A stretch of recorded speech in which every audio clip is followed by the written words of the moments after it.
माया थी ना, कब हरि माया दूर निवारी, और जैसे ही माया दूर निवारी तहां रमाना राजकुमारी। तो हम सभी ये माया के पात्र हैं, ये संसार पूरा रंगमंच है, और इस रंगमंच का मैनेजर कौन है? परमात्मा, और हम सभी पात्र हैं। कुछ लोग कहते हैं, जो मांसाहार करने वाले लोग हैं, बोले भगवान पहले तो महाराज जी, पहले तो खाने के साधन ही नहीं थे, तो कैसे लोग जीवन यापन करते थे? पहले कंदमूल फल हुआ करते थे। क्या हुआ करते थे? कंदमूल फल हुआ करते थे, नाना प्रकार की। इस वसुंधरा पे देखिए, जब आप माँ के गर्भ में होते हो ना, माँ तू गर्भ तुम्हारी प्रभुताई, वहां कौन तुमको भोजन देने वाला है घने अंधकार में, बताओ? लेकिन भगवान वहीं से अपनी ड्यूटी प्रारंभ कर देते हैं। नालायक तो हम हैं, वो तो लायक है, और सबको लायक बनाने के लिए संसार में भेजा है। हम भूल जाते हैं, उसकी कृपा हमको अनुभव में नहीं आती। जब माँ के गर्भ में रहते हैं ना, तभी से वो हमारा पालन पोषण प्रारंभ कर देता है। और जैसे ही धरातल पे आते हैं, उस समय हमारे लीवर में इतनी ताकत नहीं होती है कि हम भोजन को पचा सकें। तो माँ के स्तन में उतना ही सुपाच्य, उतना ही सुंदर, उतना ही गर्म, उतना मीठा दूध भगवान पैदा कर देता है। कोई पैदा करने जाता है क्या? ये प्राकृतिक माया है। भगवान जानते हैं कि उसको कैसे पालना है। तो उस समय भी देखिए, मैं आपको एक पहचान बताता हूँ। जो मांसाहारी जीव हैं, उनके दांत नोकीले होते हैं। क्या होते हैं? दांत नोकीले होते हैं। ये नाखून जो होते हैं ना, ये यूं मुड़े हुए होते हैं, ये मुड़े हुए होते हैं। उनके कान खड़े हुए होते हैं। क्या होते हैं? खड़े हुए होते हैं। मांसाहारी जीवों की पहचान मैं बता रहा हूँ। उनकी आंख के नीचे एक ब्लैक डार्क होता है मांसाहारी जीवों का। और हम लोग जो है, हम लोगों के अंदर कोई ऐसा लक्षण नहीं पाया जाता। हम मांसाहारी नहीं, प्रकृति ने हमारी मांसाहार की रचना ही नहीं करी है। अपितु अन्य जीवों को जो बनाया है ना, वो हमारे सपोर्ट के लिए बनाया है। उस दिन भी मैंने बताया था। मैं एक बार ट्रेन में आ रहा था, ट्रेन में ऐसे ही शाकाहारी के ऊपर चर्चा चल रही थी। किसी अन्य धर्म के एक इंसान ने मुझसे पूछा, आप लोग समझ रहे हो मैं किस धर्म की बात कर रहा हूँ। सारे लोग बड़े अच्छे हिसाब से सुन रहे थे, लेकिन उनसे बर्दाश्त नहीं हुआ। उन्होंने पूछा, बोले महाराज जी, अगर हम लोग मांसाहार करते हैं तो हमको जीव हत्या का पाप लगता है, और आप जब शाकाहार करते हो तो आप भी तो पेड़ में से लौकी तोड़ रहे हो, गोभी तोड़ रहे हो, बैगन तोड़ रहे हो, उसमें भी तो जीव होता है, जब भी तो उसकी ग्रोथ होती है। तो आप लोग जो शाकाहारी लोग हैं, निर्दोष कैसे हो गए? भाई, जीव हत्या तो आप शाकाहारी लोग भी कर रहे हो और हम लोग भी कर रहे हैं, तो इसमें अपराध क्या है? मैंने मेरे इष्ट का ध्यान किया, मैं समझ गया फंसाया तो सही इन्होंने, लेकिन कोई बात नहीं। मेरे भगवान ने, मेरे गुरुदेव ने तुरंत मुझे एक क्षण के अंदर उत्तर दिया। मैंने कहा ठीक है, और उन्होंने एक शर्त रखी कि अगर आपने उत्तर दे दिया तो आज से मैं मांसाहार बंद कर दूंगा। और भी कुछ बात बोली जो मैं नहीं बोल सकता व्यासपीठ का। ठीक है, मैंने उनका सुने, तुम्हारे धर्म ग्रंथ में क्या लिखा है मुझे उससे कोई मतलब नहीं। क्यों? कि मेरे वेद और पुराण इतने हैं कि जिनको पढ़ता रहो तो मेरी पूरी उम्र गुजर जाए, लेकिन खत्म होने वाले नहीं है। मैं उन्हीं का अध्ययन करता हूँ। मैं रामचरितमानस की एक चौपाई लेकर के तुमको उत्तर देता हूँ। उसमें लिखा हुआ है क्या? हानि लाभ जीवन मरण यश अपयश विधि हाथ। ये 6 चीजें परमपिता परमात्मा के हाथों में है। कौन कौन सी? हानि, लाभ, जीवन, मरण, यश और अपयश। आप कितनी भी मेहनत कर लो, पैसा पुरुषार्थ से नहीं कमाया जाता हो। परिश्रम करे कोई कितना भी, लेकिन दिन भर फावड़ा चलाओ, पसीने में डूब जाओ, क्या होगा उससे? वही शाम को 500,000 रुपए। परिश्रम करे कोई कितना भी, लेकिन कृपा के बिना काम चलता नहीं है। जब तक जीवन में सच्चाई और ईमानदारी बनी रहेगी ना, तब तक धन और धान्य की बरसात होती रहेगी। और जिस दिन जीवन से पुण्य छीन हुआ, सब विलुप्त हो जाएगा। प्रेम से बोलिए भक्त और भगवान की जय। 6 चीजें परमात्मा के हाथ में। कौन कौन सी? हानि, लाभ, जीवन, मरण, यश और अपयश। मान लीजिए आपने किसी को एक टिकिया दी, कौन सी? बुखार उतारने की कॉम्बी फ्लाम करके गोली आती है ना? किसने खाया है? पैरासीटामोल खाते हो आप लोग? कॉम्बी फ्लाम किसने खाई है? जो भी खाते हो। मान लीजिए आपने अपने हाथ से उठा करके किसी को दिया उसका बुखार उतारने के लिए, और आपकी किस्मत में यश नहीं लिखा हुआ है, तो उसी दवा से जिएगा नहीं, बुखार नहीं उतरेगा, नमो नारायण हो जाएगा, है ना? क्यों? क्योंकि यश नहीं लिखा है आपके हाथ में। वो हेतु परमात्मा जानता है किसको कौन सा हेतु बनाना है, इसीलिए तो उसका कोई अंत नहीं है। किसी ने पूछा, बोले भगवान महाराज भगवान ने दुनिया क्यों बनाई? अरे ये तो भगवान ही बता सकता है कि उसने दुनिया क्यों बनाई। अगर हम ये जान लेंगे तो फिर हमें उनमें फर्क क्या रह जाएगा? इसका कहीं सटीक उत्तर ही नहीं है कि भगवान ने दुनिया क्यों बनाई। हमें उसमें भेद क्या रह जाएगा? हम सभी क्या है, कीड़े मकोड़े हैं उसकी नजरों में। और अगर वो प्यार उसका दुलार पाने लगे तो हमसे बड़ा लाडला कोई उसका है ही नहीं। मैंने कहा आप ये बताइए, आपको जन्म किसने दिया? हम कहा सरदार भाइयों को। बोले वाहे गुरु ने। मैं बोला हमको भी भगवान ने दिया है। बोले हाँ। मारता कौन है? बोले भगवान। हम कहा ये बताओ, ना मैं मेरे भगवान को पापी बोल सकता हूँ, ना मेरे सरदार भाई अपने वाहे गुरु को पापी बोल सकते हैं। क्यों नहीं बोल सकते हैं? क्यों? क्योंकि वो तो रोज लाखों लोगों को मारता है, वही मारता है, वही जीवन देता है। तुम में हिम्मत है कि अपने भगवान को पापी बोल दो? नहीं बोल सकते। क्यों? क्यों नहीं बोल सकते? पहले इसको खोजो आप। इसके लिए नहीं बोल सकते कि वो तुम्हारा सृजन करता है। क्या है? सृजन करता है। उसने चाहा तब तुम इस संसार में आए हो, और जब तुम्हारा टाइम पूरा भया सीतारा।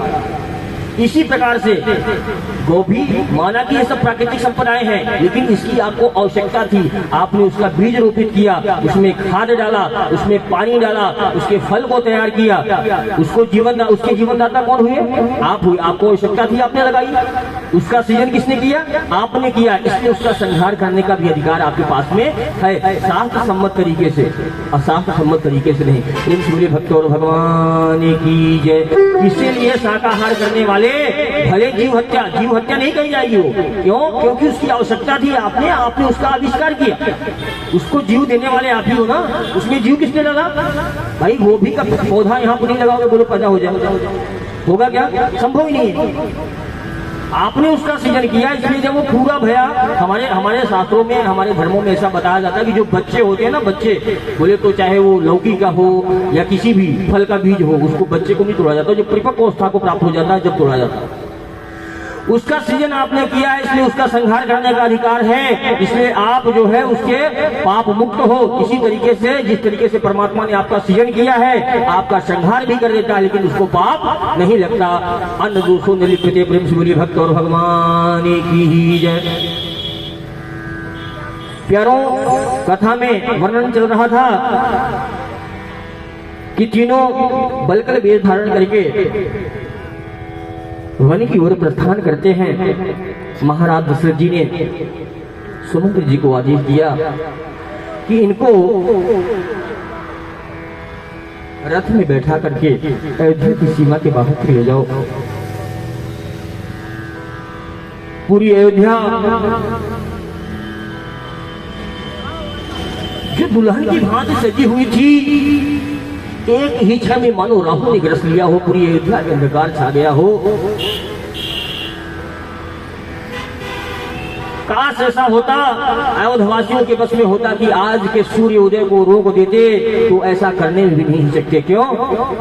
क्योंकि राम अयोध्या के हैं और अयोध्या राम की है। अयोध्या के हर एक प्राणी में राम बसते हैं और हर प्राणियों में राम बसते हैं। जब 14 वर्षों का वनवास काट करके मेरे राघव जी, मेरे राम लाला सरकार जी अयोध्या में आए, तो एक बार में जितने लोग थे, जितने लोग सभी से एक समान रूप से मिले हैं। कितने समान रूप से? एक समान से। भाई व्याकुल तो सब थे, सब प्रेम करते थे, और राम तो एक ही है, तो सबसे मिलना कैसे संभव हुआ? तो भगवान ने जितने लोग थे उतने रूप बना लिए और सभी को एक साथ में भेजा है। जम शिवली भक्त और भगवान की जय हो। एक बड़ा प्यारा सा गीत मेरे राघव सरकार का, और उसके बाद कहना है क्या?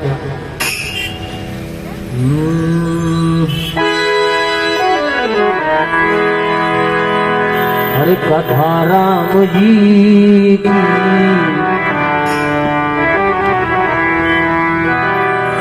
ये जो मेरे राघव सरकार की कथा है ना, ये समस्त कल्याण को करने वाली है, समस्त विकारों को हरने वाली है। लेकिन जैसे जब आप नल खोलते हो और टंकी में कचरा होगा, तो नल खोलोगे तो पहले क्या निकलेगा? पानी निकलेगा, कचरा निकलेगा। कचरा निकलेगा। इसीलिए ये जो हमारे विकार भरे हुए जन्म जन्मांतरों के पाप हम लेकर के घूम रहे हैं ना, ये जब तक कटेंगे नहीं, जब तक भेजे में कथा का कभी घुसने वाला नहीं है। अरे कथा राम जी की है कल्याणकारी, मगर ये करेगी असर धीरे धीरे।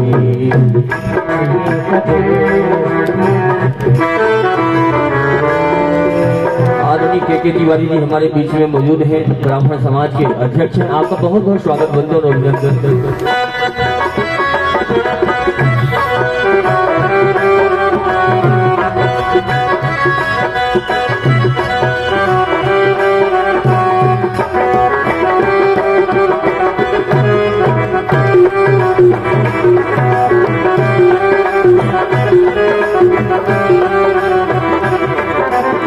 कथा राम जी की है कल्याणकारी, कथा राम जी की है कल्याणकारी, कथा राम जी की है कल्याणकारी, कथा राम जी की है कल्याणकारी, मगर ये करेगी असर धीरे धीरे, मगर ये करेगी असर धीरे धीरे।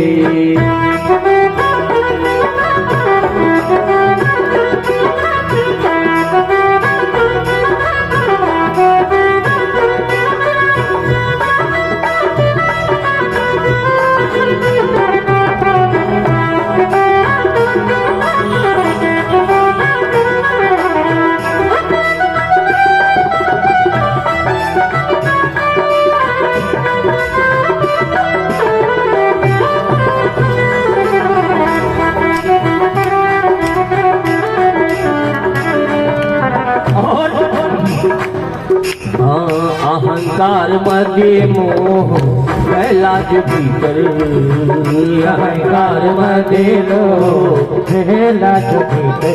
महेश भैया एक घड़ी और बिछवा दो, आदरणीय महेश भैया एक घड़ी और बिछवा दो।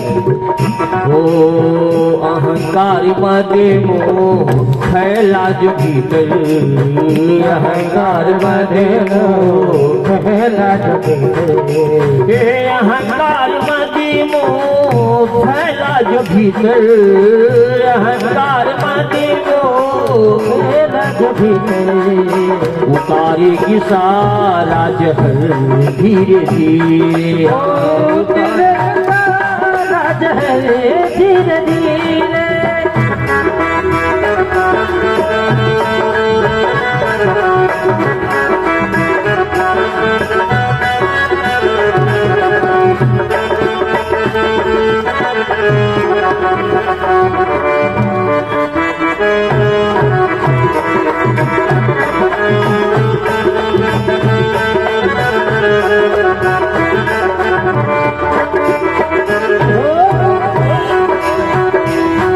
हम यदि सोचें कि आज तो थोड़ी जवाबदारियां हैं, बुढ़ापे में भजन करेंगे, लड़कों की शादी कर ले, हाँ नाती पोता हो जाए, उसके बाद में भजन करेंगे, अभी कहाँ भजन में दिमाग लगाना है, तो बुढ़ों का काम है। ऐसा नहीं है प्यारों। क्यों? न मौका मिलेगा कभी झंझटों से, न मौका मिलेगा कभी झंझटों से, न मौका मिलेगा कभी झंझटों से, हाँ न मौका मिलेगा कभी झंझटों से। जैसे भी हो कुछ समय तो निकालो, जैसे भी हो कुछ समय तो निकालो, जन्म आदमी का मिले ना मिले फिर, जन्म आदमी का मिले ना मिले। अरे बड़ी मुश्किल से पाया है हो, बहुत मुश्किल से, कोटि कर्मों से पाया है मानव। कितना रोए हो तुमको नहीं मालूम है, यहाँ तक कि गर्भ में भी रोए हो, और भगवान ने 99 जन्मों की पूरी पिक्चर वीडियोग्राफी दिखाई, बोले बेटा देख देख ये किया था, ये किया था। आपने कहा, बोले भगवान एक बार इस अंधकार से मुझे बाहर निकालो। मैं वहां बाहर जाकर के सिर्फ और सिर्फ आपका भजन ही करूंगा। लेकिन बाहर आते ही माया ने जैसे ही अपना असर दिखाया, आप रोने लगे और कहने लगे, कहाँ कहाँ भूल गए कि मैं कौन था, कहाँ आ गया और क्या करना है। इसीलिए कहना है क्या कि कोटि कर्मों से पाया है मानव का तन, फिर जन्म ये दोबारा मिले ना मिले। अरे जन्म यादिनी का मिले ना मिले, फिर जन्म यादिनी का मिले ना मिले, फिर क्यों चली जा रही है वो धीरे धीरे, चली जा रही है, चली जा रही है उम्र धीरे धीरे।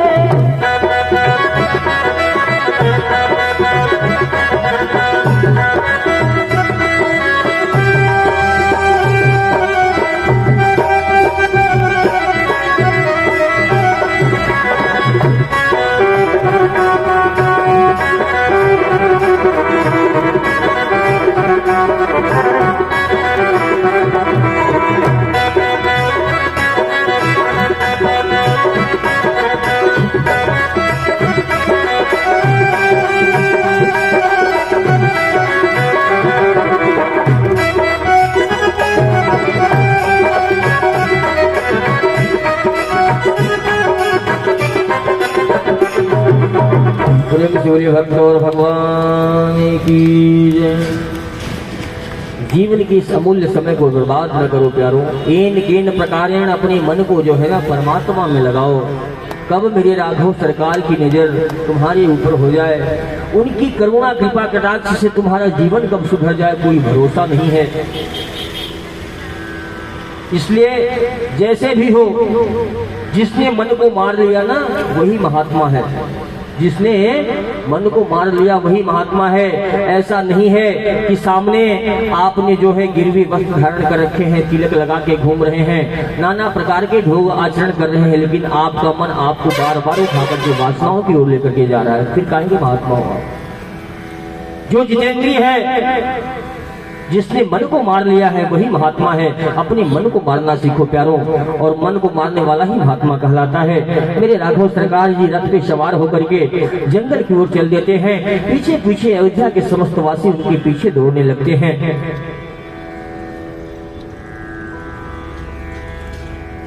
सब कहते हैं राघव जी मैं भी चलूंगा, मैं भी चलूंगा। राम जी जानते हैं कि ये सभी प्रेम के वशीभूत हैं, और जिसपे मेरे राघव जी के प्रेम का जादू चल गया हो वो कहाँ किसी की सुनने वाला है। कोई नंगे पैर चल रहा है, कोई अति वृद्ध है, कोई वृद्ध है, कोई बालक है, महिलाएं हैं। समस्त अयोध्या वासी सारे गांव धाम छोड़ करके, अपने घर मकान अपनी संपत्ति को छोड़ करके मेरे रामलला सरकार के पीछे इस तरह से दौड़े जा रहे हैं जैसे गाय के पीछे उसका नवजात बछड़ा दौड़ता है। ऐसा नहीं है कि राम जी उनके प्रेम को नहीं जानते हैं, लेकिन विवस्था है, काल और कर्म की गति है कि उनको उनसे खुद से अलग करना पड़ेगा। जाते जाते प्रथम दिन मेरे राघव सरकार तमसा नदी के तट पे पहुंचते हैं। पूरा समाज तमसा नदी के तट पर पहुंचता है। प्रथम दिन शाम हो जाती है। राघवेंद्र सरकार जी ने अर्धरात्रि के बाद में सुमंत्र जी से कहा, सुमंत्र जी रथ आगे बढ़ाओ, जो लोग सो रहे हैं इनको सोने दो, और रथ के पहियों के इतने सावधानी से रथ चलाओ कि रथ के पहियों के निशान ना आए। अर्थात रथ के पहियों के निशान को मिटाते हुए मेरे रघुनाथ जी अवधवासियों को रोता बिलखता अनाज छोड़कर चले गए हो। सुबह उठे, जब देखा न तो राम जी हैं न लखन जी हैं। सारे व्याकुल होकर के एक एक से पूछने लगे कि मेरे राम जी को तुमने देखा है, तुमने मेरे लखन जी को देखा है, तुमने मेरी सीता जी को देखा है, कहाँ गए, किस दशा में गए। पशु पक्षियों से पूछने लगे, मानो आज अयोध्या अनाथ हो गई। सारे प्राणी एक दूसरे को कह रहे तू मेरा गला दबा दे, मैं तेरा गला दबा दूं। अब इस जीवन में मेरे राघव के सिवा जैसे जैसे किसी सांप से कोई सपेरा उसकी मणि छीन ले, आज अयोध्या वासियों की वही दशा है। हो पूरी अयोध्या को जिस प्रकार से चंद्रमा को राहु ग्रसित करता है, ऐसी पूरी अयोध्या आज दुख के समुद्र में डूबने जा रही है। लोग बड़ी विवस्था के साथ में वहां से वापस जाते हैं। इधर मेरे रघुनाथ जी का रथ थोड़ा सा आगे बढ़ता है। दिन के तीसरे पहर में गंगा जी के तट पर सिंहवेरपुर पहुंचते हैं मेरे रघुनाथ जी। वहां पे उनके परम मित्र बाल सखा जो उनके साथ में पढ़ा करते थे, कौन, निषाद राजगुरु जी मिलते हैं। उनसे मुलाकात होती है। बालक विधि विहाय गृह लगे लोग सब तमसा तीर निवास किए प्रथम दिवस रघुनाथ। वहां उन लोगों को छोड़ करके जब आगे बढ़े तमसा नदी से आगे सिंहवेरपुर के राजा निषाद राजगुरु के क्षेत्र में पहुंचते हैं, जहां से अवध की सीमा समाप्त होती है। और निषाद राज जी ने जैसे सुना कि मेरे राघव सरकार आए हैं, हो निषाद राज जी दौड़ पड़े और क्या कहने लगे, क्या यह सुधि गुह निषाद जब पाई मुदित लिए प्रिय बंधु बुलाई। यह सुधि गुह निषाद जब पाई मुदित लिए प्रिय बंधु बुलाई। यह सुधि गुह निषाद जब पाई मुदित लिए प्रिय बंधु बुलाई।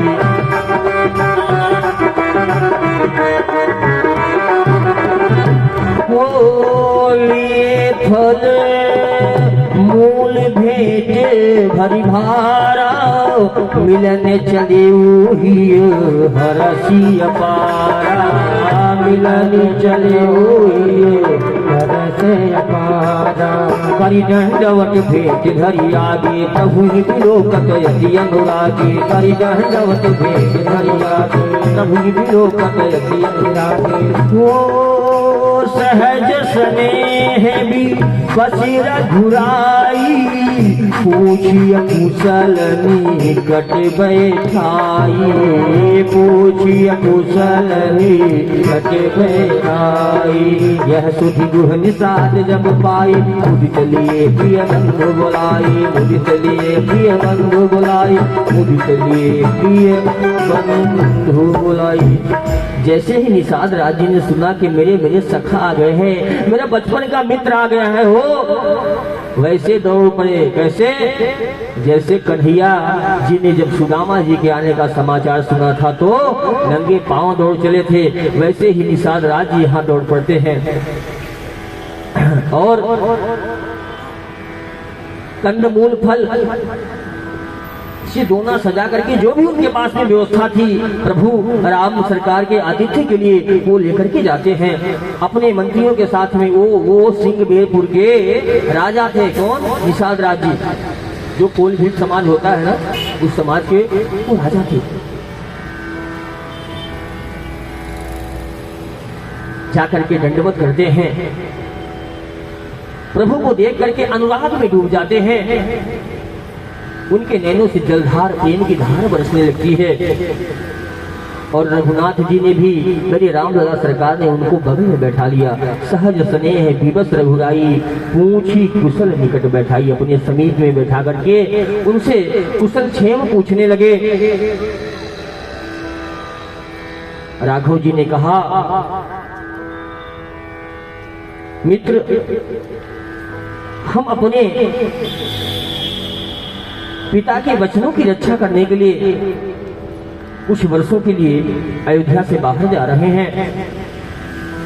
आप अयोध्या की सीमा के रखवारे हो, हम आपको उत्तरदायित्व देकर के जा रहे हैं कि जब तक हम वापस न आए आप अयोध्या की सीमा का क्षेत्र रक्षा करना। मित्र, निषाद राज जी को ऐसा कहा तो निषाद राज जी को समझने में देर नहीं लगी, क्योंकि उनका बलकल वेश देकर के पहले ही उनको अंदेशा हो गई थी कुछ तो अनिष्ट हुआ है मेरे मित्र के साथ में। निषाद राज जी कहने लगे, बोले प्रभु ये राज मेरा नहीं है, मैं तो आपका सेवक हूँ, आप अभी चलिए सिंहदेवपुरी के राज सिंहासन पे मैं आपको बिठाता हूँ। राम जी ने कहा, मित्र मैं किसी विशेष प्रयोजन से वन को जा रहा हूँ और पिता की वचनों की रक्षा करना, धर्म का पालन करना मेरा जन्म ही धर्म की रक्षा हेतु हुआ है, इसलिए आप मन में जरा भी ग्लानि मत पालो, आप अपने धर्म का निर्वहन करो और मुझे मेरे धर्म का निर्वहन करने दो। एक रात वहीं पर बिताते हैं। रात्रि में भगवान उसके आसन पर सोते हैं, जो घास फूस होती है उस पर सोते हैं। माता सीता उनके बगल में सो जाती हैं।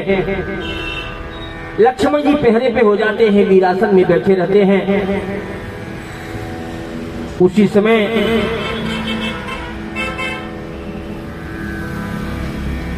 निषाद राज जी कैकेयी मैया की बुराई करने लगते हैं। क्या करने लगते हैं? बुराई करने लगते हैं। लेकिन देखिए एक शुक्र है यहाँ पे समझने का, हमारे परिवार में कितनी भी खटर पटर हो, कितनी भी है ना, लेकिन अगर बाहरी कोई रोटी सेकने की कोशिश कर रहा है तो हमारा उत्तरदायित्व तो बनता है कि हम एक हो जाए। क्या हो जाए? एक हो जाए। लक्ष्मण जी से बर्दाश्त नहीं भया। क्यों महाराज? उनको तो रोष होना चाहिए था, लेकिन उनको बर्दाश्त नहीं भया और कहने लगे, आप क्या जानते हो मेरी माँ के बारे में? आपकी हिम्मत कैसे हुई ऐसा कहने की? और आप क्या जानते हो मेरे राम जी को कैकेयी मैया ने वनवास भेजा, वो खुद आए हैं। आप जानते हो राम कौन है? राम जी का संक्षिप्त परिचय दिया। और देखिए इस एक बात को दो लोगों ने सुना। किस किसने? एक तो निषाद राजगुरु ने और एक केवट जी ने हो। निषाद राजगुरु उनके मित्र होने के बावजूद, उनको ये उपदेश डायरेक्ट में मिलने के बावजूद भी नहीं समझ पाए कि राम जीव नहीं जगदीश हैं।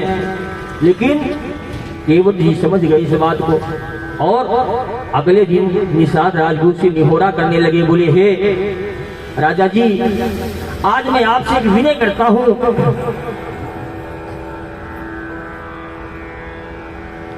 कि कल जब रघुनाथ जी सुबह गंगा नदी को पार करने लगेंगे तो नावों से सारी नदियों को गायब करवा देना, क्योंकि जब सामने कोई विकल्प नहीं होगा तो मजबूरी वश वो मेरी नाव को ही मांगेंगे और वो मेरी नैया में बैठेंगे तो मेरा संकल्प पूरा हो जाएगा। केवट जी मानो हम सभी को सिखा रहे हैं कि जीवन में सफलता तभी मिलती है जब आपके संकल्प का कोई विकल्प न बचा हो। आपके संकल्प का कोई विकल्प अगर बचा है तो सफलता में संदेह है। किंचित मात्र भी कोई विकल्प नहीं होना चाहिए। आपकी मंजिल सामने है तो आप सीधा वहीं जाओ। बीच में सोने की खदान पड़ती है, चांदी की खदान पड़ती है, उससे हमको संतुष्ट नहीं होना है। माया दिखाएगी प्रलोभन, लेकिन हमने जो मंजिल तय कर रखी है जीवन में, जब तक वो तय नहीं कर लो, जब तक हार नहीं मानना। जब आप अपने संकल्प का कोई विकल्प रखेंगे तो पक्का भटक जाएंगे। समझना बात। ऐसे ही निषाद राज जी ने, केवट जी ने निषाद राज से कह करके बाकी अन्य नामों को हटवा दिया है। इधर लक्ष्मण जी राम जी का परिचय देते हैं, बड़ा सुंदर सा। ये सुनते हैं क्या? राम ब्रह्म परमार्थ रूपा अभिगत अलख अनादि रूपा। राम ब्रह्म ओ राम ब्रह्म परमार्थ रूपा। राम ब्रह्म परमार्थ रूपा। अभिगति अलख अनादि रूपा। अभिगति अलख अनादि रूपा। राम ब्रह्म परमार्थ रूपा अभिगत अलख अनादि रूपा। राम ब्रह्म परमार्थ रूपा। सकल विकार मिटगत भेदा, सकल विकार मिटगत भेदा, कही नित नीति रूप ही वेदा, कही नित नीति रूप ही वेदा।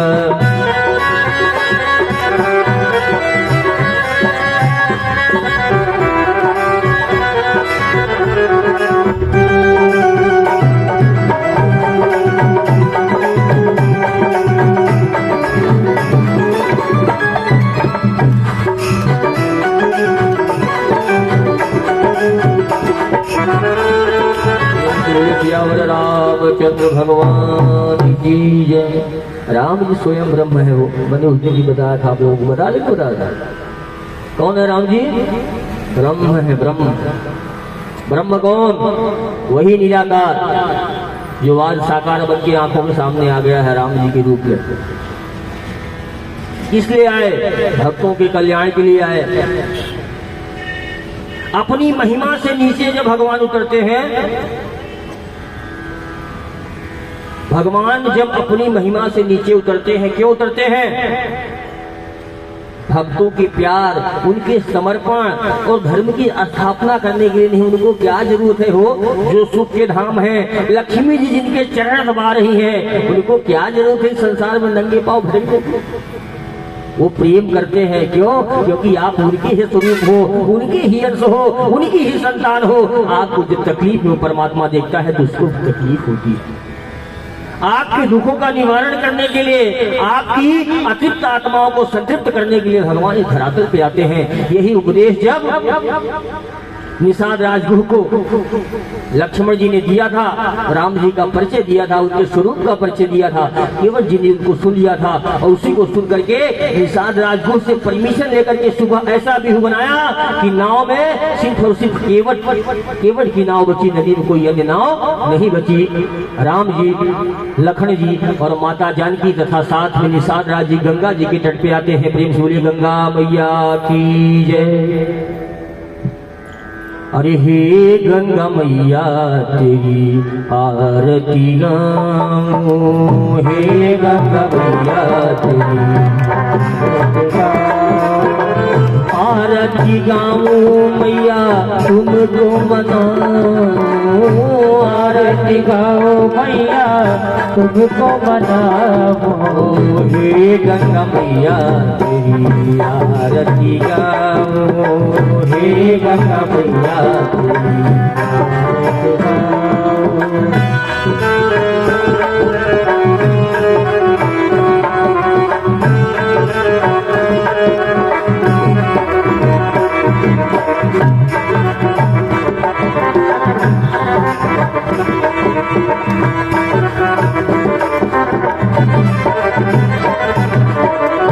माँ गंगा ने, माँ सीता ने गंगा जी का 1650 पूजन किया और कहा, माँ मैं अयोध्या को आपको साक्षी मान करके छोड़ के जा रही हूँ। 14 वर्षों का जो वनवास काल का समय है, जब वापस लौट करके आऊंगी तो मैं फिर मेरे पति देव के साथ में आपकी पूजा करूंगी। गंगा मैया की आरती करने के बाद में केवट जी को निषाद राज जी आवाज देते हैं। केवट जी कहते हैं, हाँ हाँ आया आया आया आया। दौड़ करके आते हैं और मुझे राघव जी के चरणों में लौट जाते हैं। क्यों? क्योंकि देखो, पानी की कीमत वही जानता है जिसको प्यास लगी हो। और केवट जी की ये प्यास आज की नहीं हो, जन्म जन्मांतर की प्यास है। कब की है? जन्म जन्मांतर की। भगवान श्री हरि विष्णु जी शेष सैया पे आराम कर रहे थे। मां लक्ष्मी जी उनके चरण कमलों को दबा रही थी। श्री हरि जी अपना, शेष नारायण जी अपना फन फैलाए हुए भगवान को सुख प्रदान कर रहे थे। शांत सरोवर में सुंदर नीला जल मानो उस दृश्य की शोभा बढ़ा रहा हो, लेकिन एक कछुआ बार बार मेरे सरकार के चरणों को छूना चाहता था। उन नील चरणों की स्पर्श से अपनी क्षुधा को शांत करना चाहता था, लेकिन माँ सीता ऐसा नहीं करने देती थी। जैसे ही कछुआ मेरे श्री हरि के चरणों का स्पर्श करता था, माँ उसको भगा देती थी, और कभी पीछे से आए तो शेष नाग की फुफकार मार के भगा देते थे। भक्त की विवस्था को देख करके राघव जी मंद मंद मुस्कुराने लगे, और मन ही मन उन्होंने ठाना कि लखनलाल जी है, सीता जी, आप आज मेरे भक्त को परेशान कर रहे हो, और एक दिन ऐसा आएगा कि मेरा भक्त आप लोगों को परेशान करेगा। वही दृश्य हम लोग यहाँ पे देखेंगे। प्रेम से बोले भक्त और भगवान की जय। केवट जी कहा, बोले आप तो राम जी है ना? बोले हाँ भैया। बोले आप वही राम जी हैं जिनके चरणों के स्पर्श से एक पत्थर की सिवा नारी बन गई थी? बोले आप जानते हैं? बोले हाँ, हमने सुना है। आपके शिवस्व तो जो है पूरा तीनों लोग जानता है, आपके चरणों में जादू भरा हुआ है। आप वही राम जी है ना, दशरथ जी के लाडले? हाँ भैया, मैं वही हूँ। ठीक है, मैं आपको पार उतार दूंगा, लेकिन मेरी एक छोटी सी शर्त है, एक विनय समझिए, अर्ज समझिए। रघुनाथ जी को पार जाना है, राघव जी तो अंतर्यामी है, सब जान रहे हैं। लक्ष्मण जी से बर्दाश्त नहीं होता, उनको बार बार जो है वो अपनी स्टाइल में ही काम करना पसंद करते हैं। जब बात को गोल गोल घुमाने लगे, कौन? केवट जी। तो लक्ष्मण जी ने निकाल लिया, बोले सीधा काम करो। राघव जी ने कहा, बोले इसको रखो, थोड़ी ठंडी बरतो, हमको उस पार जाना है, हमको नाव चलाना नहीं आता। कैसे जाएंगे हम लोग उस पार?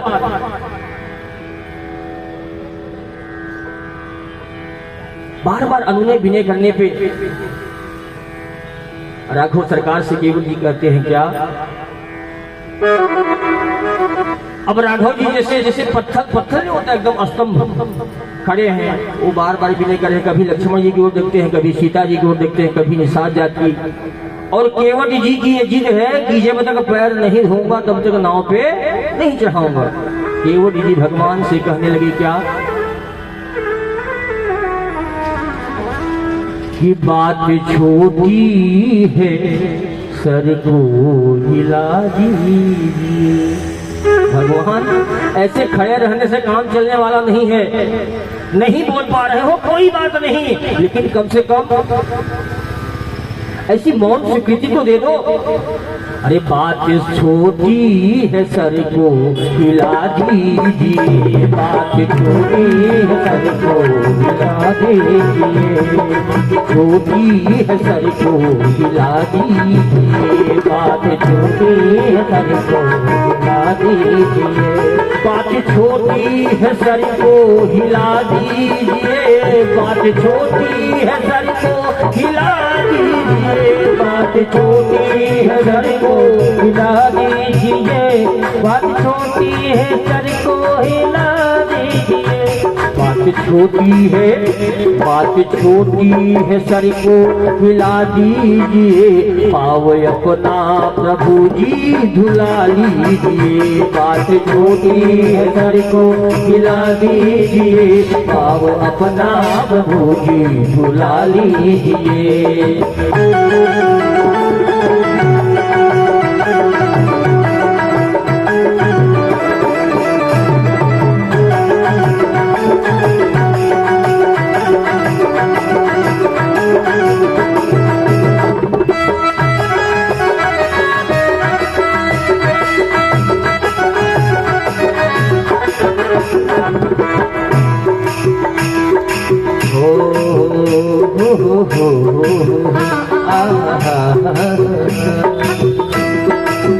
केवट जी कहते हैं, प्रभु हम तो अनपढ़ हैं, भील जाति के हैं, केवट हैं, हमसे हो सकता है कोई गलती हो जाए, लेकिन आप तो पढ़े लिखे हो, आप तो राजा साहब के लड़के हो, आप मेरी छोटी सी बात नहीं मान सकते?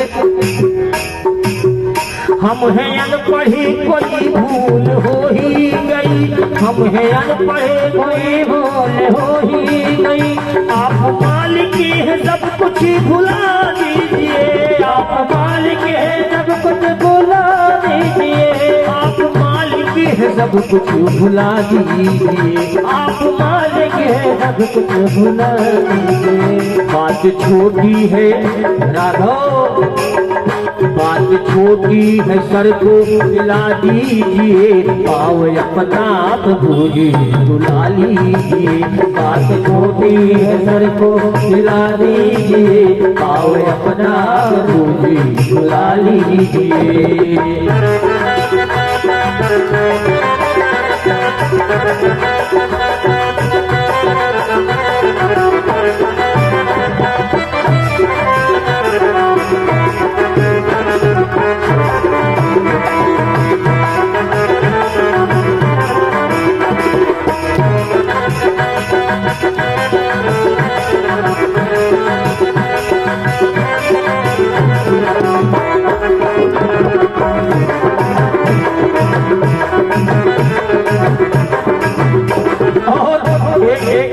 एक बड़ी अच्छी बात होती है भक्तों की। क्या होती है? भक्त निर्भय होते हैं। क्या होते हैं? निर्भय। एक भक्त ने तो मुकदमा ठोक दिया था, किसके ऊपर? राघव सरकार के ऊपर। और कॉन्फिडेंस देखिए, वो भक्त कहता था कि हार जाओगे खुद का। पहले तो विनती करता है, क्या मैं जो कह रहा हूं सुन लो। अरे मेरी विनती सुनो सांवरे राम जी, वरना जाकर कचहरी अपील करूंगा। मेरी विनती सुनो सांवरे राम जी, वरना जाके कचहरी अपील करूंगा।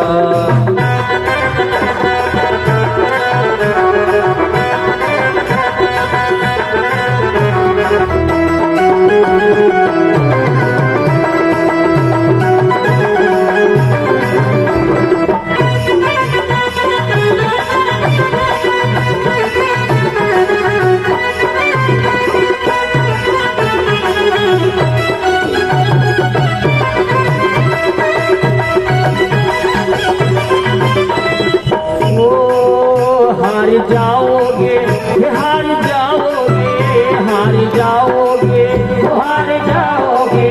मेरी विनती सुनो सांवरे राम जी, वरना जाकर कचहरी अपील करूंगा। और कॉन्फिडेंस देखिए भगत का, कह रहा है कि आप हार जाओगे, आप जीत नहीं सकते हो। क्यों क्यों कह रहा है कि हार जाओगे खुद का मुकदमा प्रभु, हार जाओगे खुद का मुकदमा प्रभु। क्यों कह रहा है ऐसा हो? अरे वीर बजरंग को अपना वकील करूंगा, वीर बजरंग को अपना वकील करूंगा, वीर बजरंग को अपना वकील करूंगा।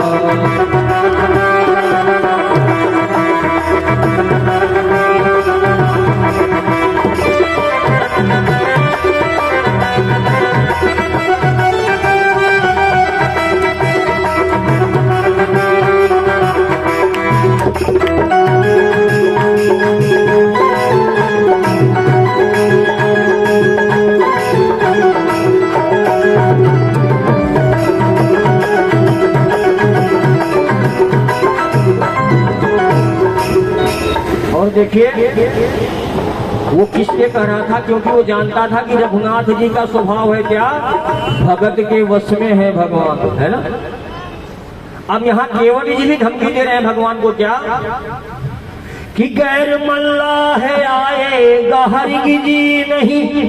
आएगा कैसे? पहले ही भगा दिया तुमने सबको। अरे गैर मल्लाह आएगा हरगिज नहीं, नाम लेकर किसी को बुला लीजिए। गैर मल्लाह आएगा हरगिज नहीं, नाम लेकर किसी को बुला दीजिए। गैर मल्लाह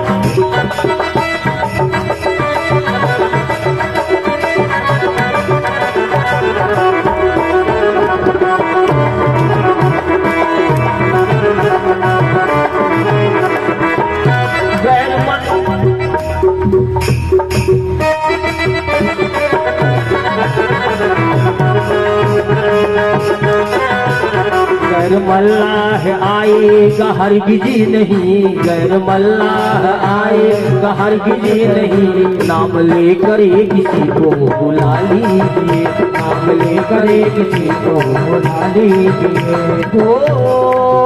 बात छोटी है सर को हिला दीजिए, बात छोटी है सर को हिला दीजिए, बात छोटी है सर को हिला दीजिए, बात छोटी है सर को हिला दीजिए। पाओ अपना प्रभु जी बुला लीजिए, पाओ अपना प्रभु जी बुला लीजिए, पाओ अपना प्रभु जी बुला लीजिए।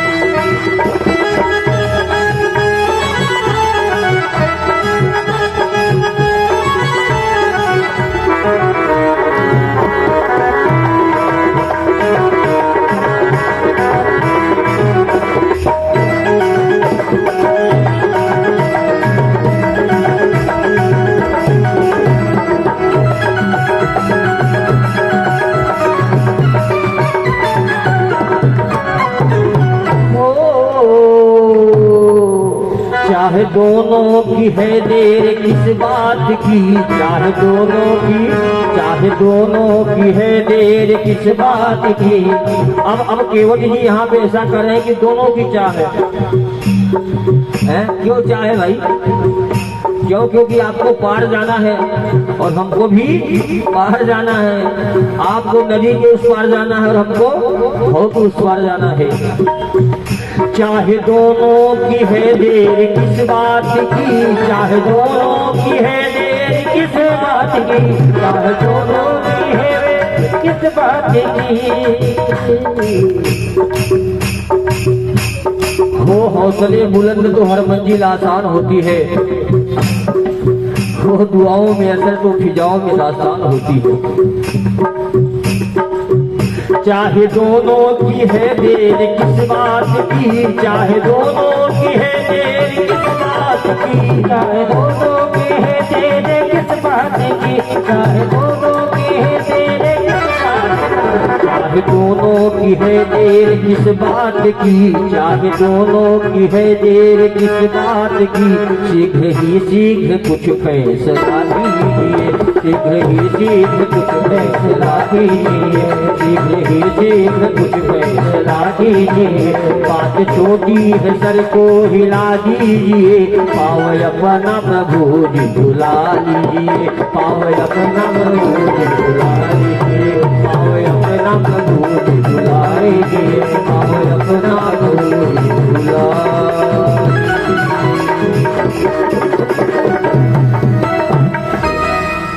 एक कहानी याद आ गई अभी।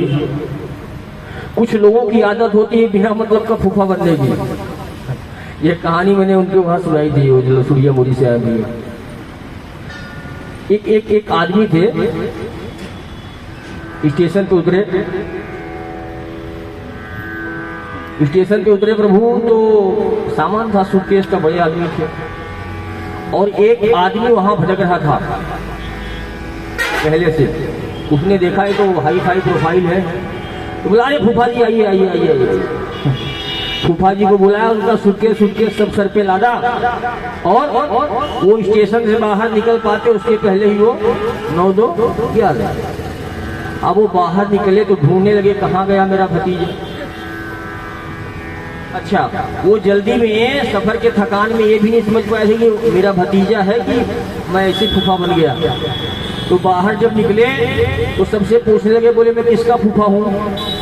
क्यों भैया मैं किसका फूफा हूँ? तुमको कौन बताया कि तुम किसका फूफा हो?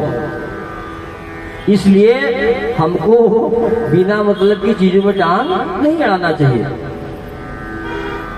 केवट जी जय श्री राम। केवट जी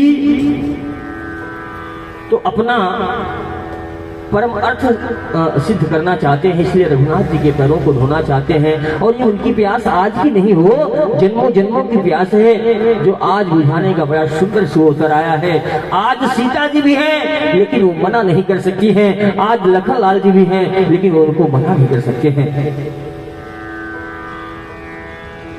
रघुनाथ जी ने कहा ठीक है, अगर आप पैर धोना ही चाहते हैं तो धो लीजिए।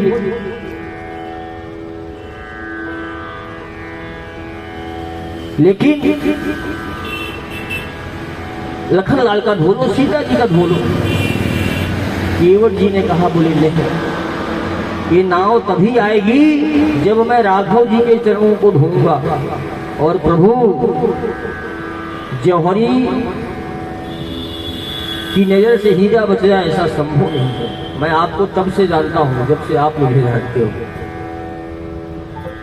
मांगी नावन अरे केवट आना, केवट आना, कही तुम्हार मरम मैं जाना।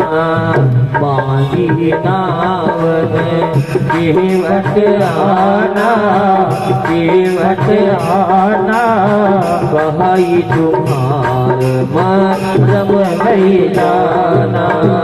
मांगी नावन केवट आना, केवट आना,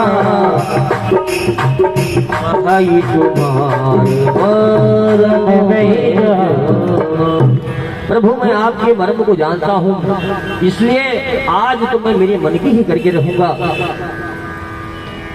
लखनलाल जी ने धनुष उठाया और उस पे बाण को चढ़ाया, बोले मार डालूंगा, नहीं सीधा नाव लेकर के आओ। केवट जी कहता है, मुझसे बड़ा फायदेमंद और कौन इंसान होगा।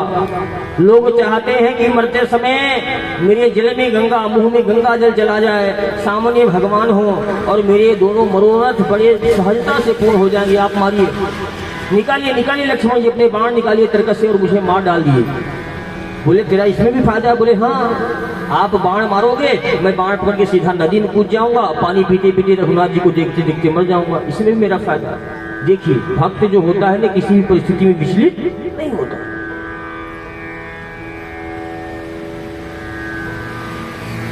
बार बार विनय करने पे रघुनाथ जी ने कहा कि सोई करू जेते नाव जाए।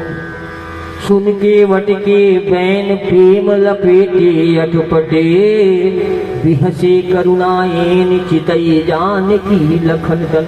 केवल केवट के प्रेम से लटपटे वचनों को जब रघुनाथ जी ने सुना तो प्रसन्न हुए और कहने लगे क्या?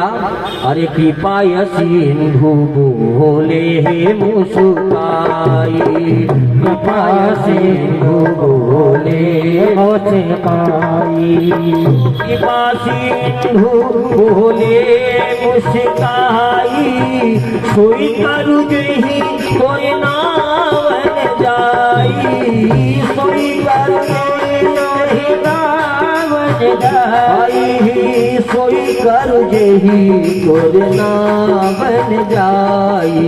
राम सिया राम, सिया राम जय जय राम, राम सिया राम, सिया राम जय जय राम।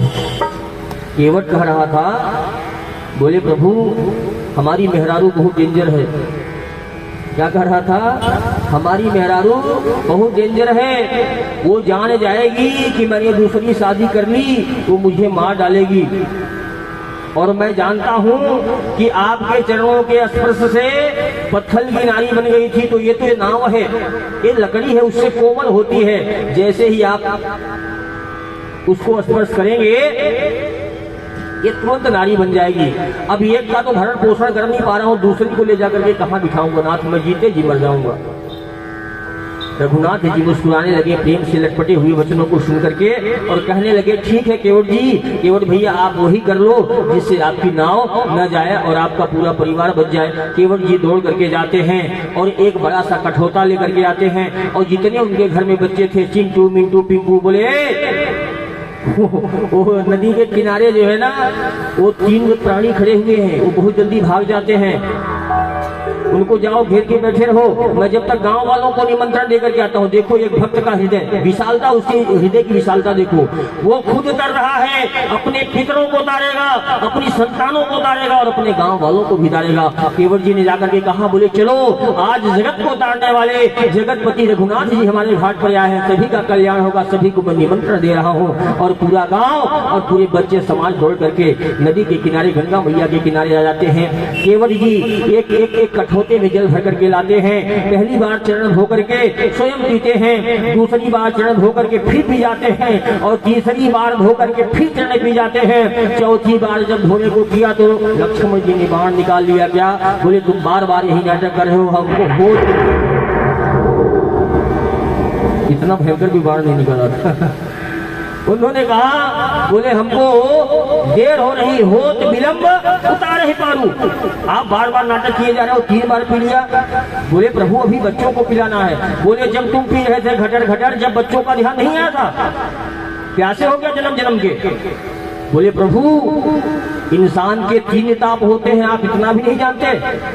भौतिक, दैविक, दैहिक और मैंने तीनों पापों का शमन किया है 3 बार चरणों का चरणोदक लेकर के। अरे भौतिक, दैविक, दैहिक तापा, भौतिक, दैविक, दैहिक तापा, राम नहीं काहू जापा। भौतिक, दैविक, दैहिक तापा, दैहिक तापा, राम राज्य काहू नहीं जापा। प्रेम से बोलिए सियावर रामचंद्र भगवान की जय। राम जी ने कहा, बोले ठीक है बोले लो। अब क्या किया केवट ने, इतनी चतुरता से पैर धोया कि पैर उनका जमीन पर रखवा दिया, फिर से उसमें धूल मिट्टी लग गई। बोले प्रभु गलती हो गई, अब इस बार क्या करूंगा, मैं रुमाल पर रखूंगा पैर। अब जब पैर धोऊंगा तो रुमाल पर रखूंगा ताकि अब दोबारा पैर गंदा ना हो। लखन जी मनी मन समझ लो चटनी बना रहे हैं, जैसे उस दिन तड़का बोले थी, खाऊं खाऊं। लक्ष्मण जी मनी मन जो है महसूस कह रहे हैं कि मैं क्या करूं इस केवट का। और केवट ने अपनी पितरों को उतार दिया, अपने बच्चों को उतार दिया, अपने गांव वालों को उतार दिया, सभी का उद्धार कर दिया। और फिर एक बार रघुनाथ जी के चरणों को आखिरी बार पखारने लगा। कैसे? अरे अति आनंद उमंगी अनुरागा, चरण सरोज पखारने लगा।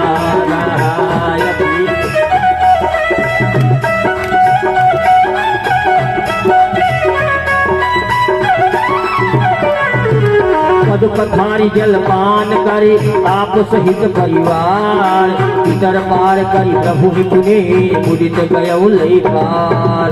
पद पथारी जलपान करी आप सहित परिवार, इधर पार करी प्रभु पुने मुदित गए पार। अति आनंद मही अनुरागाऊ, मही अनुरागा, चरण सरोज पखार लागा।